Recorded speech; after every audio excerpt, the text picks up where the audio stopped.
Hey, welcome to the garage. This is the last video in our three-part series of how to remove a K20 from an 8th Gen Civic Si. This is the break it and remove it stage. So by the end of this video, you're going to see me pull the motor out of the red car and put the motor from the white car into the red car. And somehow I lost all the footage of the intro I filmed for this, so instead you get to enjoy watching me wash the car and give you some VO. It's nice, isn't it? Yeah. Okay, let's get into it. Okay, the rear engine mount bolt is going to be the most difficult one to break free. It's just in an awkward position, and you can't get like a huge breaker bar to get a lot of leverage just because there's not enough clearance and you're going to be on your back. The easiest way I've found to get these off, and this is my proprietary method and I'm sharing it with you guys. All right, so first get your ratchet on the bolt and get it secure. So get it snug, hold it there. Now you're going to want to hold on to the subframe above you, and we're going to use our legs. So get your legs up on the handle, keep pressure, and then push and pull. There we go. There, so it's free. So we don't want to take it out yet. That would be bad. We just want to make sure that we can make that bolt spin. That's the easiest way I've found, is to just use my legs. So I'm pushing with my legs and I'm pulling against the subframe to give myself maximum leverage. It looks awkward, but it works. So it's garage and driveway approved. Okay, let's move to the front motor mount. Okay, so your front motor mount is right here. It's on the transmission side. You're going to want to get your ratchet on this side. That's going to be on the driver's side of the car, and you got plenty of room in here to get it to move. That's a 17 millimeter. The rear engine mount is a 19 millimeter, so I got enough room there. Just give it enough of a pop, and this is nice because you can see both ends of this bolt, so you can see that the threads are spinning. So that's all you need to do. Just break it loose. Don't take it out. So I'm tightening it up right now just so it doesn't go anywhere. Front motor mount is broken as well. So those are honestly the two most difficult ones. Once you get those spinning, it's easy street from here. Now we're going to move over to our transmission side mount. So we're going to get this bolt, this one back here, the stud that you can see. Then there's one back here connected to the frame rail. And then there's another one that's behind this bracket. That's why we removed this ECU bracket, so we can reach that. So we just want to get these spinning. All right, so let's break these things loose. This is just our transmission side mount. The weirdest one to get to are going to be the back two. So I just get a good extension. There we go. It's spinning now. Perfect. So again, I'm not going to take it out. I'm just going to spin it. This one up front, you can take off the full bracket and get to it really easily, but I just leave the bracket on and I just get a box wrench. That one is spinning. So let's get these front two. So this back, there we go. So I've been soaking these in PB Blaster for like overnight. These are good. Then this top, is this one gonna give us the problem? Nope. So that's our transmission side mount. Everything is broken loose. We know it's spinning, so we know we can take this off without any problem. Let's go get the left side, the passenger side motor mount now. These back two, the long stud and this one, these are 19s. The rest are going to be 17. So I just get a nice long extension. And again, you got to get a good deep socket because that's a stud to get it. Okay, broken free. Perfect. Snug it back down. Now we'll get this front one. Okay. Nice. Okay. So those two are free. Let's get the last couple here. Actually, we gotta go this side. Here we go. All right, it's spinning. Awesome. And then our last top mount here. That's half of break it and remove it complete. We've got all of our engine mount bolts broken loose and spinning, so they'll be really easy for us to take off. The next step is to get this thing connected to a hoist. So we're going to connect it where our pulley was here on the driver or the passenger side.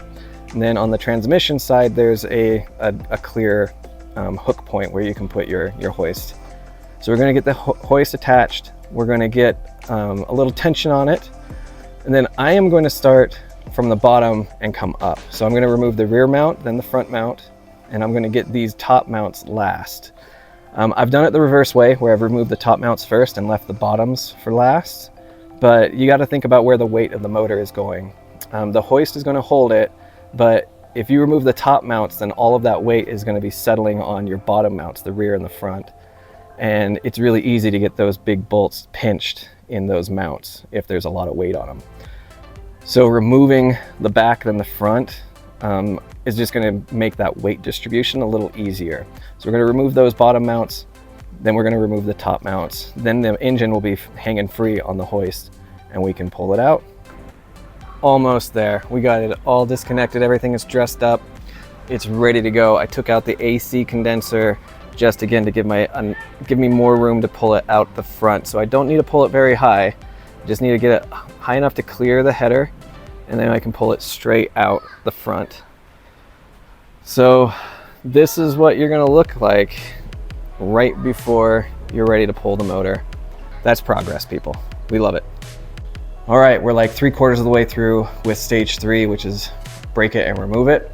We've broken every nut loose. All the engine mounts are ready to come out. Now it's just a matter of getting my engine hoist here and pulling the motor. To do that, I like to have a little help. So I'm gonna have a friend come over and help me get the motor out in the last stage. But we're gonna pick that up on another day. I'm running out of time. I gotta go do other stuff. So we're gonna leave it here. We'll pick it back up, hopefully tomorrow, maybe in a couple of days. But for you, it'll just be the next edit, right?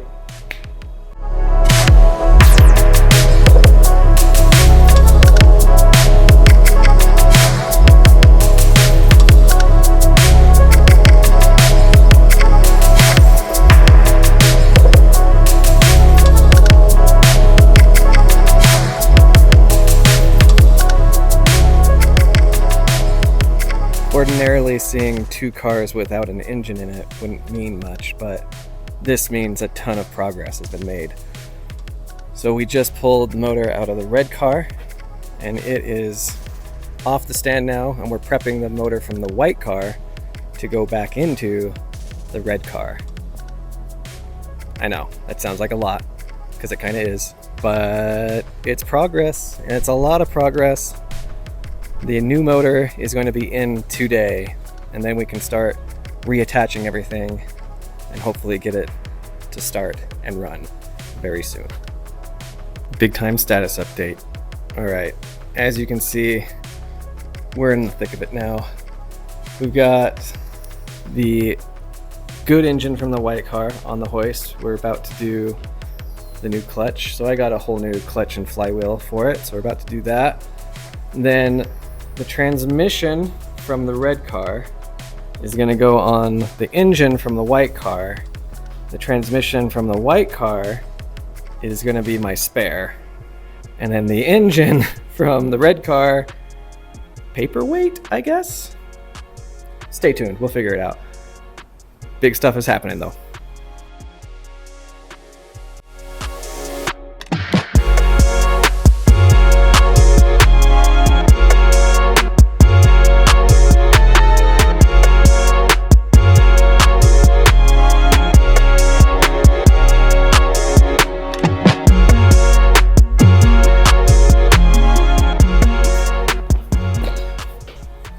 I don't know if you can tell from over there, but it's freaking hot. It was nice working under the shade and having the driveway air conditioning with the Ryobi fan, but I'm baked, guys. I am baked, not cooked, baked. But we got it done. We got it done. We got the new motor into the red car. So it did not take us that long. So I had a friend come and help me today to get the motor out and it back in. And I think that's absolutely necessary. Like doing this on my own, I don't think I would have been able to, honestly. Having a friend to help you position the motor and get it lined up, I think is crucial. So just get a friend. They don't have to know anything about cars. They just need to have arms, right? So get a friend to help you with this.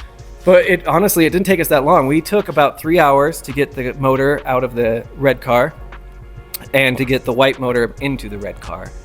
We also did a clutch job. So I put in a new clutch flywheel, also the rear main seal on the white car's K20. That engine should be good to go. I've got all the gaskets refreshed, got a new oil pressure sensor, new rear main seal, the new clutch, new flywheel. I just went with the OE replacement for the clutch and flywheel. It's the Exidi clutch that you get on Rock Auto. Those things are tried and true and bulletproof. The clutch I pulled off the red motor, the clutch on that was, it wasn't great. We'll just put it that way. That clutch had probably been on there for a good 100,000 miles. There was a ton of heat and hot marks on the flywheel, and the disc was pretty thin. So that was going to need to happen regardless. But this is kind of the end of our 3-part series of taking the K20 out of the 8th Gen Civic. I hope you guys liked this series. Hope you learned something. So if you know something that I don't know about taking the engines out of these things, or just in general with the 8th Gens, go ahead and leave it in the comments. I would love to know. I think it would be really helpful for all of us to know. Because really, I think the 8th Gens get a bad rap. People think that there's just no room to work in them, and they're very they're difficult to work with. But honestly, once you remove all the engine plastics, there's tons of room. You have a lot of room to work within that engine bay. I still think the 8th Gens are a slept-on car right now. They're starting to gain in popularity. You can still get these cars for dirt cheap, man. Yeah, the 8th Gens are where it's at, but shh, it's our little secret. That's the engine out and the engine back in. Now comes the challenging part, is getting it to run again.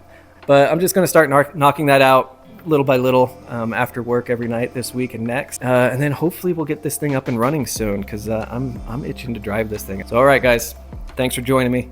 It's been quite the journey. We're gonna keep the journey going with the 8th Gen. We'll see you around. Your boy needs a cherry Coke.